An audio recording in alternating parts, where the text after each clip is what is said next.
ముస్లిం దురాక్రమణదారులు దేవాలయాలను కూల్చి కట్టిన మసీదులపై ప్రస్తుతం దేశవ్యాప్తంగా న్యాయ పోరాటం జరుగుతోంది. అయోధ్య విషయంలో సానుకూల తీర్పుతో అక్కడ భవ్యమైన రామాలయం నిర్మించుకున్నాం. అయితే ఇంకా తీర్పు రాని దేవాలయాల సంఖ్య 33,000కు పైగానే ఉన్నదని చరిత్రకారుల మాట. అందుకే ఒక్కొక్క దానిపై దేశంలో అనేక మంది న్యాయవాదులు, హిందూ సంఘాలకు చెందిన వారు న్యాయ పోరాటానికి సిద్ధమవుతున్నారు. తాజాగా సంబల్లో వివాదాస్పద మసీదుపై ఆర్కియాలజీ సర్వేకు జిల్లా కోర్టు ఆదేశాలు ఇవ్వడంతో అక్కడ సర్వే నిర్వహించారు అధికారులు. మరోవైపు రాజస్థాన్లో పేరొందిన అజ్మీర్ దర్గాపై కొంతమంది హిందూ సంఘాలకు చెందిన వారు న్యాయ పోరాటానికి దిగారు. అది దేవాలయం అంటూ వేసిన పిటిషన్ను కోర్టు విచారణకు స్వీకరించింది. మసీదు పక్షానికి నోటీసులు జారీ చేసింది. ఇక జ్ఞానవాపి, మధురలో షాహీ ఈద్గా మసీదు వివాదం ఎప్పటినుంచో ఉన్నాయి. ఈ వివాదాలు జరుగుతున్న సమయంలోనే కొంతమంది ప్లేసెస్ ఆఫ్ వర్షిప్ యాక్ట్ను గుర్తు చేస్తున్నారు. మజ్లీస్ అధినేత Asaduddin Owaisi places of worship act ఉన్నా కూడా మీరంతా న్యాయ పోరాటానికి ఎందుకు దిగుతున్నారంటూ ప్రశ్నిస్తున్నారు. ఈ మసీదులపై హిందువులు హక్కులను ఎందుకు కోరుకుంటున్నారని అడుగుతున్నారు. అదే సమయంలో డివై చంద్రచూడ్ సీజేఐగా ఉన్నప్పుడు ఇచ్చిన తీర్పు వల్లే ఈ వివాదమంతా రగులుతోందని కొంతమంది విమర్శిస్తున్నారు. అయితే చంద్రచూడ్ ఇచ్చిన ఆ తీర్పేంటి? ప్లేసెస్ ఆఫ్ వర్షిప్ యాక్ట్ న్యాయ విచారణ ముందు నిలబడగలదా? చూద్దాం. అంతకంటే ముందు ఎంతో రీసెర్చ్తో కూడిన ఆర్టికల్స్తో పాటు జాతీయ, అంతర్జాతీయ విషయాలపై రీసెర్చ్తో కూడిన కంటెంట్ను NH Prime OTT ద్వారా అందిస్తున్నాం.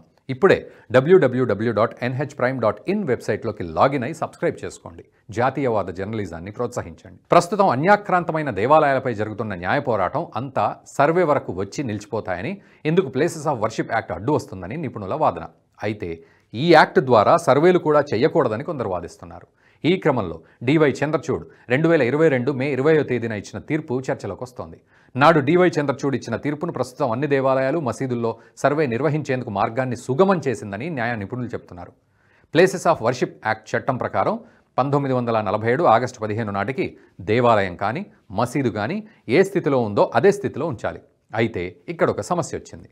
ఆ చట్టాన్ని చేసే సమయంలో ప్రార్థనా స్థలాల గురించిన వివరణ ఇవ్వలేదు. అంటే స్వాతంత్రం వచ్చిన రోజు దేన్ని మందిరంగా గుర్తించాలి, దేన్ని మసీదుగా గుర్తించాలి అన్న దానిపై స్పష్టమైన నిర్వచనం లేదు. దీనివల్ల స్వాతంత్రం వచ్చే రోజున ఎక్కడ మసీదు ఉంది, ఎక్కడ దేవాలయం ఉందన్న విషయంపై సందిగ్ధత ఏర్పడింది. దీనివల్లే వివాదం ఉన్న ప్రార్థనా స్థలాల్లో సర్వే చేపట్టాల్సి వచ్చింది. డివై చంద్రచూడ్ ముందు అప్పటికి జ్ఞానవాపి మసీదు కేసు ఉంది కాబట్టి ఆ స్థలంలో సర్వే చేసేందుకు అనుమతించారు. అక్కడ సర్వే నిర్వహించడం ప్రార్థనా స్థలాల చట్టం కింద తప్పు కాదని తెలిపారు.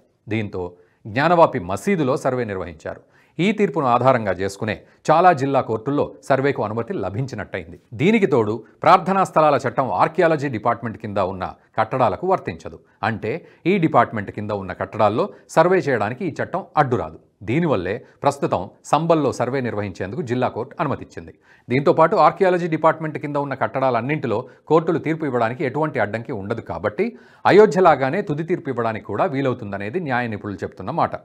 ఇక ఆర్కియాలజీ డిపార్ట్మెంట్ కింద లేని కట్టడాల విషయానికి వస్తే అక్కడ కూడా సర్వే చేయడానికి వీలవుతుంది. కానీ తుది తీర్పు వచ్చే సమయంలో ప్రార్థనా స్థలాల చట్టం అడ్డు వచ్చే అవకాశం ఉందంటారు నిపుణులు. దీంతో ఆ తర్వాత ప్రార్థనా స్థలాల చట్టంపై న్యాయ పోరాటం జరిగే అవకాశం ఉంది. ఇప్పటికే ఈ చట్టాన్ని సవాల్ చేస్తూ సుప్రీంకోర్టులో పిటిషన్లు దాఖలయ్యాయి. దీనిపై విచారణ జరుగుతోంది. అయితే ప్రార్థనా స్థలాల చట్టంలో చాలా లోపాలున్నాయన్నది న్యాయ నిపుణులు చెప్తున్న మాట. ముఖ్యంగా ఇందులో కట్టడానికి సంబంధించి సరైన నిర్వచనం లేదు. దీంతోపాటు ఈ చట్టం న్యాయపరమైన హక్కుకు విఘాతం కలిగిస్తోందని అంటున్నారు. దేశంలో ప్రతి అంశాన్ని న్యాయశాఖ పరిధిలో విచారించే హక్కు ఉంది. పార్లమెంటు చేసిన చట్టాలు ఇందుకు అతీతం కావు. కానీ 1991లో తీసుకొచ్చిన ప్రార్థనా స్థలాల చట్టంలో దేవాలయాల వివాదాన్ని న్యాయ విచారణ పరిధి నుంచి మినహాయింపించారు. అంటే న్యాయస్థానంలో అది మందిరమని తీర్పు వచ్చినా ఈ చట్టం ప్రకారం ఆ తీర్పు వర్తించదు. అందుకే ఈ చట్టం రాజ్యాంగబద్ధమైంది కాదని, సుప్రీంకోర్టులో ఇది విచారణకు వస్తే దీన్ని కొట్టివేసే అవకాశం ఉందంటున్నారు. ఒకవేళ ఈ చట్టాన్ని గనక తొలగిస్తే ఇది హిందూ సంఘాలకు దారి చూపినట్టు అవుతుంది. దేశంలోని అన్ని దేవాలయాలపైన కోర్టుల్లో పిటిషన్లు దాఖలైనా ఆశ్చర్యపోనక్కర్లేదు. అయితే ఎప్పుడో మొఘల్ కాలంలో జరిగిన తప్పిదాలను ఇప్పుడెందుకు తవ్వి తీస్తున్నారని కొంతమంది వాదిస్తున్నారు. నిజానికి ఈ వివాదాన్ని మతపరమైన వివాదంగా చూడకూడదంటారు. ఇవి మన దేశంపై విదేశీ దురాక్రమణదారులు చేసిన సాంస్కృతిక విధ్వంసానికి ప్రతీకలుగానే ఈ కట్టడాలను చూడాలని కొంతమంది చెప్తున్నారు. మొఘల్ పాలకులు భారత్పై దండెత్తిన తర్వాత సాంస్కృతిక విధ్వంసానికి పాల్పడ్డారు. అప్పుడు భారతీయ వారసత్వ సంపదకు చిహ్నంగా ఉన్న దేవాలయాలను ధ్వంసం చేశారని, తమ ఆధిపత్యాన్ని చూపించుకునేందుకు వాటిపై కొన్ని కట్టడాలు కట్టారు. నాడు కోల్పోయిన సాంస్కృతిక వైభవాన్ని పునరుద్ధరించడంలో భాగంగానే ఈ వివాదాన్ని చూడాలే తప్ప మతపరమైన వివాదంగా చూడకూడదని విశ్లేషకుల మాట. మరి భవిష్యత్తులో ఈ వివాదాలు ఎక్కడికి దారితీస్తాయో తెలియాలంటే వేచి చూడాల్సిందే. ఈ వీడియో మీకు నచ్చినట్టయితే లైక్ చేయండి, 10 మందికి షేర్ చేయండి. అలాగే కామెంట్ల రూపంలో మీ అభిప్రాయాలను మాతో పంచుకోండి. Nationalist hub group of channels ను సబ్స్క్రైబ్ చేసుకుని తెలుగునాట జాతీయవాద జర్నలిజాన్ని ప్రోత్సహించండి. ఈ వీడియో కింద ఉన్న బెల్ ఐకాన్ పై క్లిక్ చేయడం మర్చిపోవద్దు.